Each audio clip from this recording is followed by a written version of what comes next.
오늘은 교회를 살리는 사역이라는 제목으로 고린도후서 4장 16절에서 18절까지 보도록 하겠습니다. 우리가 항상 어려움 당하고 문제 올 때마다 어디로 돌아가야 되냐면 근본과 본질로 돌아가야 됩니다. 어려움 왔을 때, 갈등 왔을 때, 그리고 문제 왔을 때 가장 우리의 우선순위에 놓고 질문하고 찾아야 됩니다.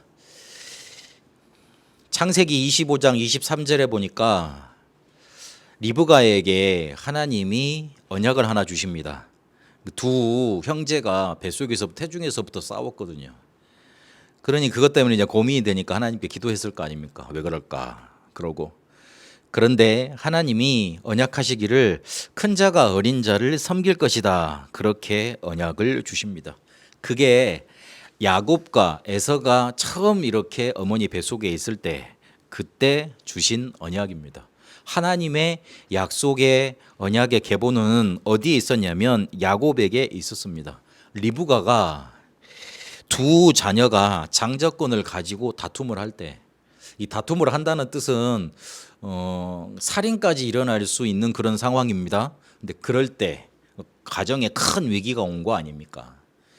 그때 리브가가 이거를 기억했을 겁니다. 그래서 어떻게 하냐면 야곱을 밀어줍니다. 어찌 보면 우리가 보기에는 리브가가 인본주의를 쓴 것 같고 한 아들만 편애한 것 같지만 하나님의 언약을 기억했어요. 그걸 잘 봐야 됩니다. 그래서 우리 자녀에게 문제가 왔을 때, 혹시 우리 집안에 큰 일이 생겼을 때, 아니면은 내 마음속에 소소한 갈등이 생겼을 때, 이게 어렵다고 생각이 될 때 어디로 돌아가야 되느냐? 근본과 본질적인 언약으로 돌아가야 됩니다. 창세기 35장 1절에 보니까 무슨 일이 일어났냐면 야곱이 사랑하는 딸 디나가 잠깐 밖에 나갔다가 큰 일을 당하게 됩니다. 성경 읽어보면 아시겠지만 여자로서는 굉장히 상처를 안고 살아갈 수밖에 없는 큰 고난을 겪게 됩니다. 그래서 그 오빠들이 복수를 갚아줍니다. 복수를 해줍니다. 그런데 그 일 때문에 당연히 그렇게 해야 되잖아요. 당연히 해야 될 건데 그것 때문에 야곱 가문이 완전히 멸족의 위기에 몰리게 됐습니다. 큰 일이 일어날 큰 전쟁이 일어날 뻔한 거예요. 그런데 그때 하나님께서 다시 나타나셔서 야곱에게 말씀을 주십니다. 베델로 올라가라. 얼마나 고대하고 왔던 땅이었겠어요.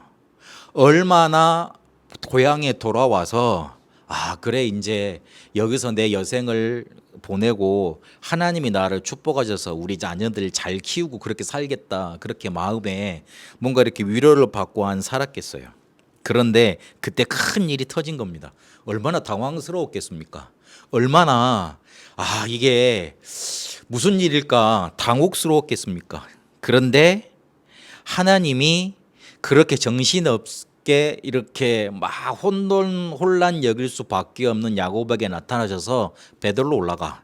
내가 분명히 그 형의 낯을 피해서 도망갔을 때 베델에서 너를 만나줬잖아. 내가 다시 너를 만날 테니까 베델로 올라가서 거기서 하나님께 제단을 쌓으라 그랬습니다. 어찌 보면 이게 가장 터무니없는 소리일지도 모릅니다. 문제를 해결해야죠. 갈등을 이겨낼 수 있도록 머리를 써야죠. 어려움은 어려움 아니라고 뭔가 정신 집중하고 통일을 해야죠. 그런데 하나님은 그런 방법을 주시지 않고 네가 가장 어려웠을 때 만나서 줬던 그 언약, 그 본질을 찾아, 그렇게 하나님이 딱 언약을 답으로 제시해 주십니다. 우리에게 어려움 왔을 때, 갈등 왔을 때, 문제 왔을 때 사람 찾아갈 게 아니고 하나님 앞에 서야 됩니다. 그래서 하나님이 이스라엘 백성이 가장 중요한 시기를 만날 때마다, 시간표를 만날 때마다 뭐라고 이야기하셨냐면, 나는 애굽에서 너희를 인도해낸, 어떤 말도 있냐면요, 애굽의 종 되었던 곳에서 인도해낸 여호와다, 그렇게 말씀을 하십니다. 그냥 나는 하나님이야, 나는 너희들이 믿어야 될 여호와야, 그렇게 말씀하면 되잖아요. 그런데 꼭 앞에다가 수식어를 붙였어요. 애굽에서 종 되었던 곳에서 빼낸 여호와, 광야 생활 속에 너희를 한 번도 놓치지 아니했던 여호와, 그렇게 이스라엘 백성에게 한번 환기를 시켜주십니다. 무슨 말입니까?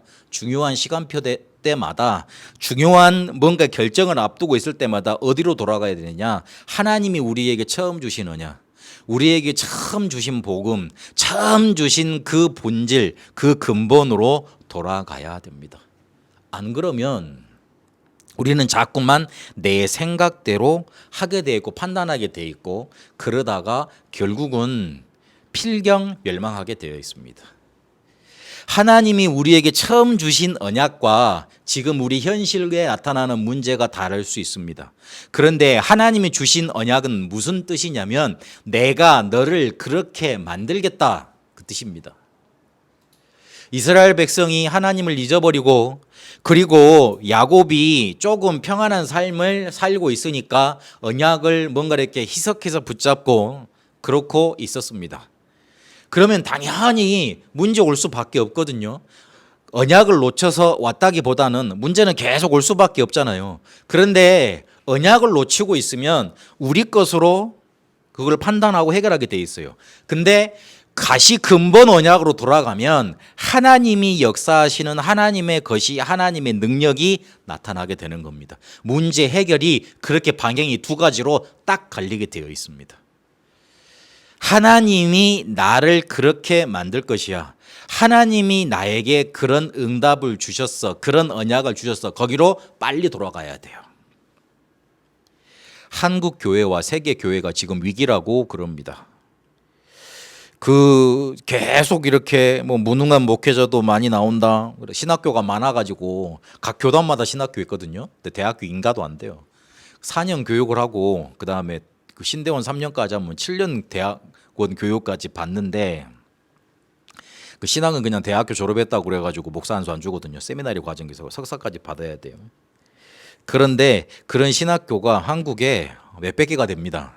그럼 몇백 개에서 한 명만 졸업해도 몇백 명이잖아요. 그렇죠.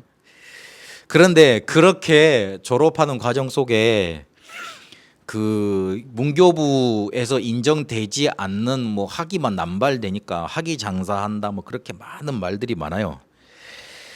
그래서 한국의 특히 수도권에만 한 5만 명 정도가 목사님들이 다른 것 하고 있답니다. 택시 운전한다든지 택배 한다든지 아니면 다른 거 한답니다. 아니면 다른 직업을 갖고 있다든지 전문직을 가지고 하는 분들도 계시고 그러는데 하여튼 그 사람들이 그러니까 목회의 질이 떨어진다 이렇게 많은 말들이 많더라고요. 그리고 반대로 세상에 물든 성도들 이러니 당연히 교회는 문 닫을 수밖에 없다 그렇게 말들이 많이 나오고 있죠. 이걸 보고 지금 한국 교회와 목회자와 성도가 타락했다. 그래서 회개해야 된다. 근데 뭘 회개해야 될지는 잘 모르겠는데요. 어쨌든요. 회개해야 된다. 통에 자복해야 된다. 그렇게 기도를 많이 해야 된다. 그렇게 말을 하고 있습니다. 그래서 문 닫는 교회가 많아지고 있답니다. 실제로도 많습니다. 큰 교회 목사님들 많던데요. 아닙니다. 많습니다. 지금 주변에 말을 안 해서 그렇지. 근데 요즘에 유튜브에 그 알고리즘으로 뭔가 뜨잖아요. 그 목사님들 설교가 계속 떠요. 그래가지고 내가 그때마다 관심 없으니까 채널 관심 없음 그렇게 계속 누르고 있는데. 그런데 보니까 이분들이 뭔가 이렇게 성전을 차려놓고 거기서 예배 인도하는 그런 분들도 있는 반면에 그냥 자기 집에서 사무실에서 뭔가를 딱 해놓고 혼자 촬영하는 분들 그런 분들이 꽤 많더라고요. 그래서 어렵겠다 싶은 그런 생각들이 들대요. 그런데 한번 잘 생각해 봐야 돼요. 하나님이 닫으시는 건 아닐까요? 하나님이 교회 문을 자꾸 닫게 하신 건 아닐까요? 만약 우리가 이렇게 성도가 없고 그래지면 목사들 이렇게 혼자서 설교하고 예배하다가 그리고 사람이 이렇게 경제가 없으면 뭔가 이렇게 다른 걸 하러 가야 되잖아요. 그리고 경제 활동을 하다 보면 여기에 투자할 수가 없잖아요. 당연히 문 닫게 되는 거 아닙니까? 그러면 그런 상황을 만들어 주신 분이 혹시 하나님이라면 어떡할까요? 그걸 생각해 봐야 됩니다. 필요하지 않으니 그리고 필요치 않으니 그리고 도움이 안 되니 혹시 하나님이 닫는 것 아닐까요? 그걸 생각해 봐야 됩니다. 그렇게 한번 생각을 해봐야 됩니다. 하나님이 주신 것은 안 하고 그냥 자기들이 이렇게 생각하면 될 것 같다고. 그래, 하나님이 허락하지 않으셨는데 나는 이렇게 하면 될 것 같다고 그리 생각하고 내 방향대로 내 믿음대로 그냥 계속 왔으니 하나님이 역사하실 이유가 없는 거죠. 예전에 영국의 그 목회자 협회 그 총회장님인가 오셔가지고 한국 교회에 와서 내가 한국 교회에 꼭 내가 말해주고 싶은 말이 있다 그렇게 말을 하고 가셨어요. 영국이 신학이 우리보다 몇백 년 앞서기 때문에 대단하게 앞섭니다. 그런데 지금 영국 교회 완전히 문 닫았습니다. 그거 앞으로는 사라진답니다. 그런데 그 목사님 오셔서 뭐라 그랬냐면, 여러분들은 우리 영국 교회와 같은 실수를 범하지 마십시오. 우리는 혹시나 사람들이 신앙을 떠나니까 그 사람들한테 이해시키려고 성경을 이해시키려고 다른 세상적인 것을 가져다가 이해를 시켰습니다. 그런데 그게 아니었습니다. 오직 복음만 말해야 됐습니다. 우리가 제일 그걸 후회합니다. 그렇게 말하셨다 그러더라고요. 맞죠? 이제야 깨달은 거예요. 다시 복음으로 돌아가서 오직 복음만 말해야 돼요. 제가 불신자하고 만나서 이야기하고 예수 정말 안 믿는 사람하고 이야기하고, 그리고 혹시 교회에서 실망해서 떠난 사람들하고 만나서 전도할 때 저한테 한 번도 목사님 말이 틀렸습니다 거부했던 사람이 없었어요.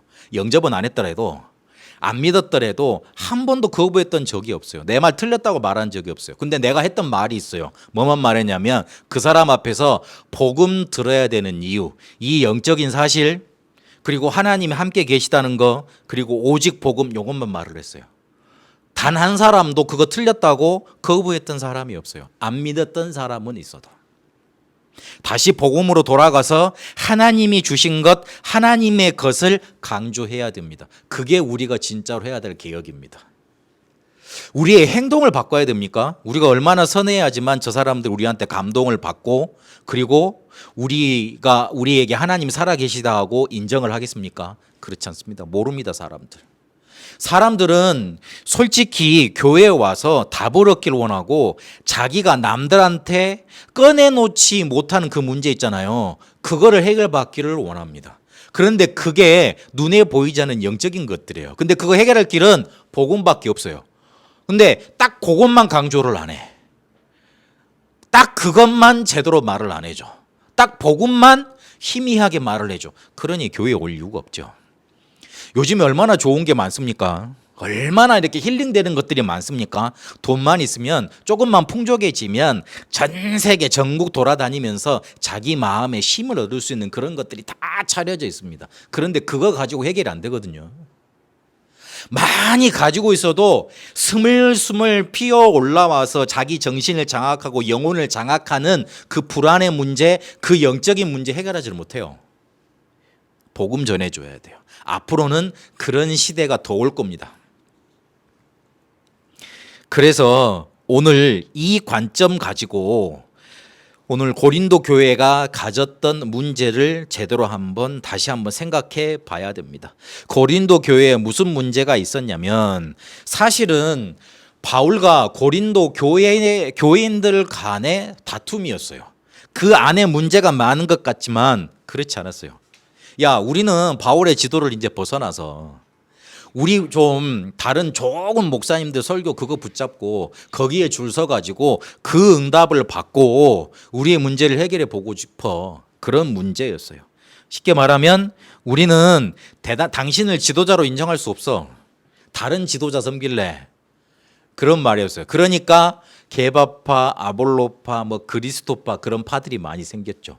그 당시에 굉장히 설교도 잘하고 말씀도 좋고 능력도 행하는 그런 슈퍼 사도들, 슈퍼맨적인 그런 사도들이 돌아다니면서 와 대단하다고 그렇게 많이 돌아다녔대요. 근데 그 사람들이 바울이 개척해 낸 고린도 교회에도 간 거예요. 그래가지고 한 번이 설교를 하니까 사람들이 끄뻑 넘어가는 거예요. 대단하다 그러고. 근데 바울은 솔직히 언변이 좀 딸렸거든요. 글 읽어보면 글은 잘 썼는데 조금 이렇게 스피치에 딸렸대요. 그리고 혹시나 이게 맞는 소리인지는 모르겠는데 설교하다가 가끔 쓰러졌대요. 간질이 있었다 그러더라고요. 그러니까 사람들이 수군수군 거리는 거예요. 야, 저 사람 우리한테 복음 전해준 사람 맞는데 왜 자기 문제는 치유지 못하지? 자기가 이렇게 기도하면 죽은 사람도 살려내고 그리고 안전뱅이도 일으키고 그리고 뭡니까 이렇게 손수건 이거 가져가지고 행커칩입니까 요거 갖다가 전달하면 그 사람 낫고도 그랬는데 왜 저 사람 자기 문제를 해결하지 못하지? 혹시 저 사람이 전하는 복음 조금 틀린 거 아니야? 잘못된 거 아니야? 혹시나 내가 저 사람이 전하는 복음 메시지 들으면 내 문제도 해결 못 받는 거 아니야? 그런 심리들이 스물스물 생겨날 거 아니에요. 그래서 결국에는 다른 사람들 좋은 사도들 많거든요. 아이고 내가 여기만 가서 메시지 들을 수 있냐? 저기 가서도 메시지 들을 수 있잖아. 그래가지고 다른 데 줄 서고 다른 사람들하고 메시지 듣고 막 이렇게 요즘은 더 하지 않습니까? 막 그 예전에도 그랬지만 막 돌아다니면서 이렇게 막 은혜 받고 이런 것들. 근데 2000년 전에도 똑같았나 봐. 왜 그랬냐면 눈에 드러난 것만 보니까 눈에 드러난 것만 보니까 어떻게 됩니까? 당연히 보암직한 것을 따라가죠. 창세기 3장. 그렇죠. 그러니 당연히 보암직하면 그 한 단계 더 발전해서 아름다운 거 좋은 걸 찾게 되죠. 창세기 6장. 그러다가 당연히 뭐가 생깁니까? 아 그래 내가 한번 어떻게 해봐야 되겠다. 그런 바벨탑이 만들어지게 돼 있죠. 눈에 드러난 것만 보게 되면 거기에 갇혀버린 거예요. 저 목사님 설교가 좋다, 이 교회가 좋다, 저 큰 교회가 좋다, 이 사람은 그렇다, 아이고 우리 교회는 그렇다. 요게 문제가 아니고 눈에 드러난 것만 본 거예요. 이러니 뭘 놓치냐면 하나님의 것, 근본, 본질, 언약, 복음 요거는 놓쳐버린 거예요. 그러니 당연히 아니 바울 말 못 듣겠어. 바울 메시지 못 듣겠어. 야 당연히 이제 저쪽에서 줄 서자. 그러다 보니까 창세기 3장 6장 11장 문제를 이길 수 있습니까? 눈에 들어간 것만 붙잡았는데 하나님 것만 놓쳤는데 당연히 그것 때문에 문제가 올 수밖에 없는 상황들이 만들어지지요. 지금 문제가 그런 거예요. 하나님의 것 근본 본질만 놓쳐버리니 눈에 드러난 것에만 딱 집중되어 있으니 자기에게 다가오는 문제, 갈등 그것만 못 이기는 겁니다. 여기에다가 바울이 오늘 뭐라 그러냐면 성도는 그런 사람이 아니잖아. 너희들은 성도잖아. 하나님 자녀잖아. 너희들은 그런 사람이 아니잖아. 성도는 어떻게 살아가야 돼? 그리고 너희들의 배경이 뭐야? 그 근본적인 본질적인 것을 터치하고 있는 겁니다. 말씀 전하고 있는 겁니다. 그러면 성도는 누굽니까? 한마디로 말을 하면 성삼위 하나님이 위드 임마누엘 원네스 하는 자입니다. 요거를 뭐라고 표현을 했냐? 보배를 담은 질그릇 그랬습니다. 우리는 질그릇입니다. 세상에서 평가하기를 별로 흠모할 것 없는 그런 투박한 것을 가지고 있는 사람들입니다. 그러나 우리 안에는 보배가 있습니다. 세상에서 줄 수 없는, 세상이 담을 수 없는 하나님이 내 안에 계십니다. 그리고 세상 신에서 벗어난 사람들입니다. 고린도후서 4장 4절에서 5절까지 보니까요. 요한복음 5장 24절에 보니까 사망에서 생명으로 옮겼다 그랬죠. 특히 고린도전서 12장 3절에 보니까 뭐라고 말을 하냐면 성령이 아니고서는 누구든지 예수를 주로 시인할 수 없다 그렇게 말을 합니다. 혹시나 사람들 중에 귀신 본다는 사람이 있더라고요. 귀신이 어떻게 보일까요? 안에 들어와 있으니 눈에 보이는 존재가 아니지 않습니까? 영적인 존재니까 안에 귀신이 들어와서 자리를 잡고 집을 틀어막고 있으니 집을 짓고 있으니 그게 보이는 거예요. 보이는 게 아니에요. 원래 보이는 존재가 아니에요. 우리는 육을 갖고 있고 귀신은 영적인 존재이기 때문에 보여서는 안 되는 거예요. 그런데 보인다는 말은 들어와서 자리 잡고 있다는 뜻이에요. 그럼 반대로 성령 하나님을 우리가 본 적이 없잖아요. 그런데 믿어지잖아요. 그 말은 무슨 말입니까? 우리 안에 계셔서 우리를 성전 삼고 우리를 다스리고 계시다는 증거예요. 그 고백으로 예수님이 주라고 그리고 구원이 복음이 하나님이 나를 구원하셨다는 이 사실이 믿어지는 겁니다. 어마어마한 차이입니다. 그리고 뭐라 그러느냐? 사방으로 우겨쌈을 당해도 낙심치 않고 박해를 당해도 버림받지 않고 거꾸림을 당해도 망하지 않는다 그랬습니다. 어마어마한 시험, 환난 그런 것들 많이 당해도 하나님이 우리와 함께 계시니, 한마디로 말을 하면 그 모든 문제 해결자 되시는 그리스도가 우리에게 답이 있으니 문제 와봐라. 그건 내가 상관하나. 이렇게 되는 거예요. 그래, 다 와봐. 그래, 난 이길 수 있어. 그래, 막 경제 문제 와라, 뭐 자녀 문제 와라, 뭐 사람들한테 나한테 뭐 왕따 시켜봐라. 그래, 니들 날 핍박해봐라, 날 이단으로 몰아봐라. 내가 눈금떡 하나 보자. 왜요? 교만이 아니라 내 안에 모든 문제 해결자 되시는 그리스도가 답으로 내게 와 있잖아요. 그러니 어떤 상황이 와도 괜찮아. 더 와도 괜찮아. 더 심한 거 와도 괜찮아. 그거 아무것도 상관없어져요. 예수는 그리스도 모든 문제 해결자 맞으니까. 하나님이 우리에게 그렇게 성도라는 축복을 주셨습니다. 그러면 성도는 어떻게 살아가는 사람이 성도냐? 보호자의 능력으로 살아가는 사람이 성도입니다. 보호자의 능력이 내게 임하니까 어떤 일이 일어나느냐? 속 사람이 날로 새로워져 갑니다. 우리 안에 하나님의 형상이 있고 하나님의 생명이 있고 그리고 그 생명을 누릴 수 있는 우리의 현장이 있습니다. 요게 살아나는 겁니다. 우리 안에 있는 하나님의 형상, 영혼 그리고 우리의 현장이 살아나는 겁니다. 요한복음 14장 16절에 보니까 성령께서 함께 하신다 그랬잖아요. 그리고 14장 26절 27절에 보니까 너희를 가르치고 생각나게 하시고 평안을 주신다 그랬어요. 요한복음 16장 13절에도 보면 뭐라고 그랬느냐? 너희를 진리 가운데로 인도하겠다. 그래서 장래 일을 알게 하겠다. 제일 우리가 골치 아픈 게 내가 다음에 어떻게 해야 될까? 그게 골치 아프잖아요. 이 문제를 어떻게 해야 될까? 그것 때문에 고민하지 않습니까? 그런데 그거 해결해 주겠다고 우리 안에 계신 성령께서 우리 생명을 살리고 하나님의 형상을 살리고 우리의 현장을 살리는 힘으로 우리를 날마다 새롭게 만드신다고 약속하십니다. 그리고 뭐라 그러느냐? 환난은 영원한 영광에 중한 것을 이루는 길이다 그랬습니다. 환난이 와도 괜찮아요. 왜냐하면 우리는 전무후무한 응답을 누려갈 사람들이기 때문에 그렇습니다. 우리가 환난 만난 것 같은데 영원한 영광을 얻을 거라고 말을 합니다. 우리를 통해 환난이 온 것 같지만 우리 앞에 문제가 온 것 같지만 그걸 통해 전무후무한 응답이 기다리고 있는 겁니다. 그리고 또 뭐라 그러느냐? 성도는 눈에 보이는 것이 아닌 눈에 보이지 않는 영원한 것을 바라본다 그랬습니다. 고린도 후서 4장 18절에 보니까 우리가 주목하는 것 그랬습니다. 여기서 주목한다는 말이 중요합니다. 원어에는 이 주목한다는 말을 뭐라고 어떤 의미로 쓰였냐고 이렇게 해석을 해놨냐면 자신의 관심사와 기대를 무언가로 바꾸고 그에 따라서 반응하기 위해서 주목해서 바라본다 그랬어요. 그냥 이렇게 바라보는 게 아니고 내가 뭔가를 바라본다는 말은 그걸 가지고 나를 바꾸겠다는 의미예요. 그게 주목하다 이런 말이에요. 그래서 눈에 보이는 것으로 우리 인생을 살아가고 바꾸는 게 아니고 눈에 보이지 않는 영원한 것으로 내 인생을 이제 살아가야 되겠다 그렇게 결단하는 거예요. 나는 보호자의 축복으로 시공간 초월의 응답으로 237 살리는 빛으로 살겠다 요거를 바라보는 겁니다.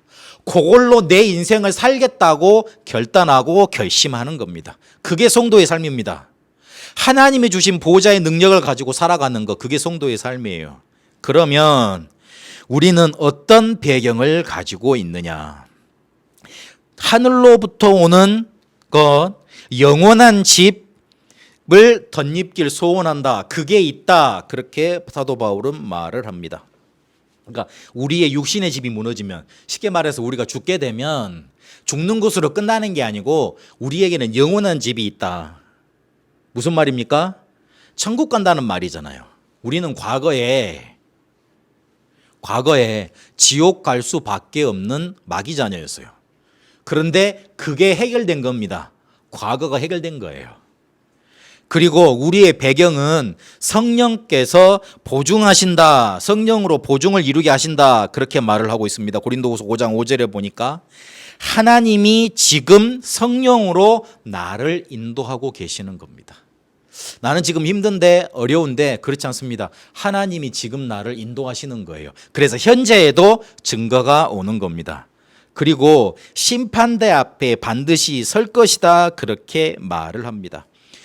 우리가 심판대 앞에 뭔가 이렇게 멸망받으러 완전히 죽으려고 쓰는 게 아닙니다. 상 받으려고, 축하받으려고. 너 이제 영원한 집으로 가겠다. 미래가 완전히 보장된 겁니다. 심판대 앞에 선다는 건. 심판대 앞에 설 거니까 너희 벌벌 떨며 살아 그런 말이 아니에요. 끝났어. 내가 너희를 생명의 부활로 만들어 줄 거야. 요한복음 5장 29절에 보니까 선한 일을 행한 자는 생명의 부활을 얻는다 그랬습니다. 사망에서 생명으로 옮겨졌기 때문에 선한 일이 뭡니까? 하나님께 선한 일은 예수님을 그리스도로 믿는 거, 복음 붙잡는 것밖에 없잖아요. 근데 그거 붙잡는 사람은 생명의 부활을 얻는다 그랬습니다. 우리의 미래가 완전히 보장된 겁니다. 자세히 쳐다보세요. 오늘 1대지, 2대지, 3대지가 뭘 말합니까? 3, 2대지는 9, 그 다음에 3대지는 3, 393 요즘에 계속 우리가 나오는 메시지 있지 않습니까? 그걸 말하는 거지 않습니까? 우리가 붙잡아야 될 근본과 본질은 성령의 요약인 393이에요. 393 그래서 조금 어디 가서 못 알아듣는 못 알아듣는 용어일지도 모르겠지만 기억하기 쉬우라고 그렇게 만들어 놓은 겁니다. 성삼위 하나님이 함께 하시는 사람이 성도.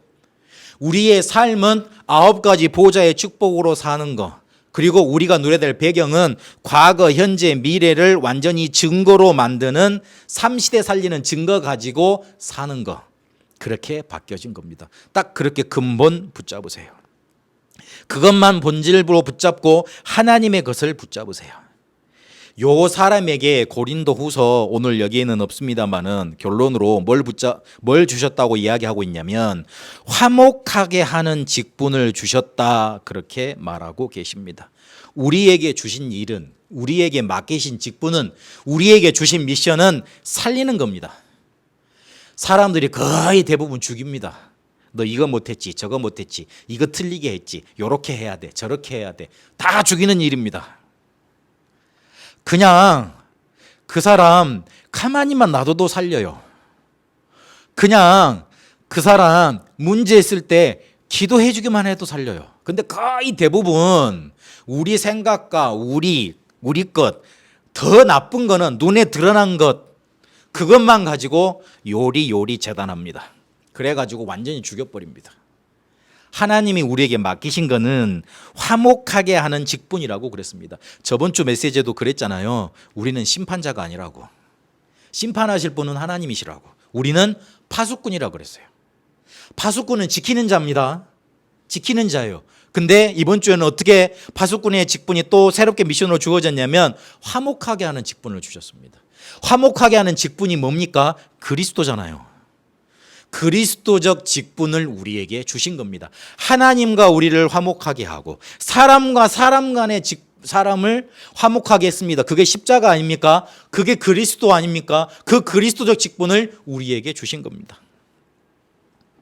고린도후서 5장 17절에 보니까 새 것이 됐다 그랬잖아요. 요거까지는 잘 알아요. 근데 그 뒤에 한 구절만 더 내려가 보면 우리에게 그래서 새 것으로 만들어서 무슨 직분을 줬냐? 화목하게 하는 직분을 줬다. 근데 그 화목하게 하는 직분의 내용이 뭐냐? 19절에 보니까 각 사람에게 죄를 돌리지 마라 그랬습니다. 자세히 보면 그런 말이잖아요. 야, 너는 이게 나빠, 저게 나빠, 요것 좀 바꿔, 요렇게 해야 돼, 저렇게 해야 돼. 아까 말씀드렸던 것처럼 그렇게 하지 말라는 소리예요. 무슨 말이냐면 나에게는 이 사람이 어떤 문제, 어떤 갈등, 어떤 고민을 가지고 와도 문제되지 않는다는 말이에요. 앞서 본문을 한번 생각해 보세요. 나한테는 그리스도가 계시잖아요. 나한테는 보호자의 축복이 함께하고 있잖아요. 나는 증거 붙잡고 있잖아요. 그래서 나한테 저 사람이 어떤 문제를 가지고 와도, 어떤 시험거리를 가지고 와도 나한테는 문제가 되지 않는 거예요. 화목하게 하는 직분을 누리면 그렇게 됩니다. 왜냐하면 자세히 한번 보세요. 눈에 보이지 않는 근본적인 본질적인 부분을 한번 보면 돼요. 그 사람이 그 문제를 그럴 수밖에 없게 당연하게 당할 수밖에 없었지 않습니까? 그리고 하나님 우리를 왜 그 사람한테 붙여놨냐면 그 사람한테 채울 부분이 있어서 그래요. 그리고 내가 가진 것을 전해줄 거 있기 때문에 그 사람을 한테 내가 필요하기 때문에 필연적으로 그 사람과 함께 있게 했습니다.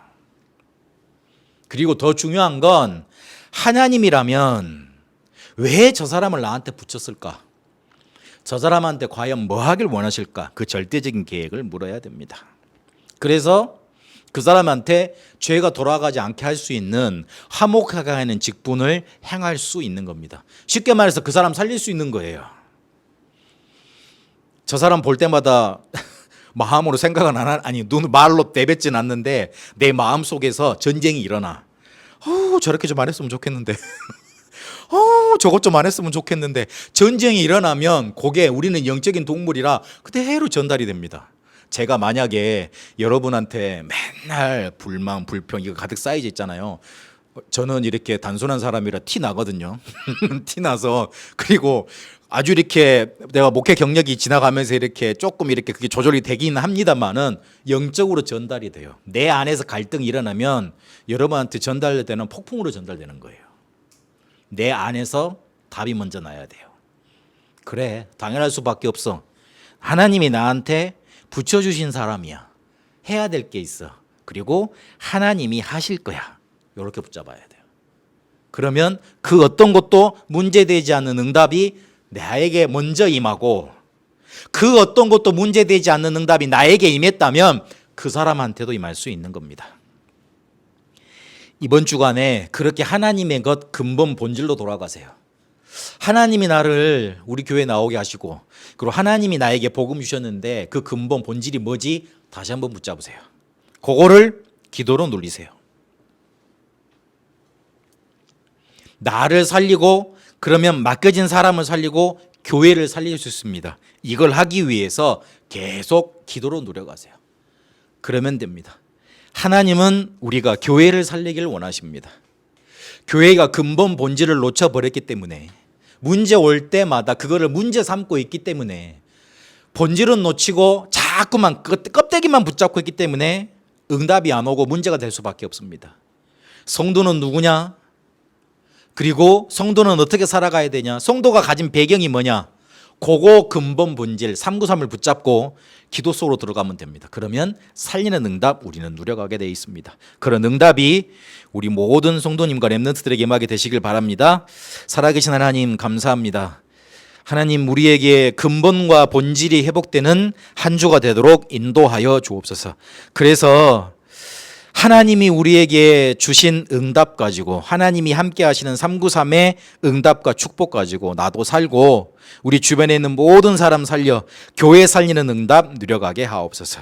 살아계신 우리 주 예수 그리스도 이름으로 기도합니다. 아멘.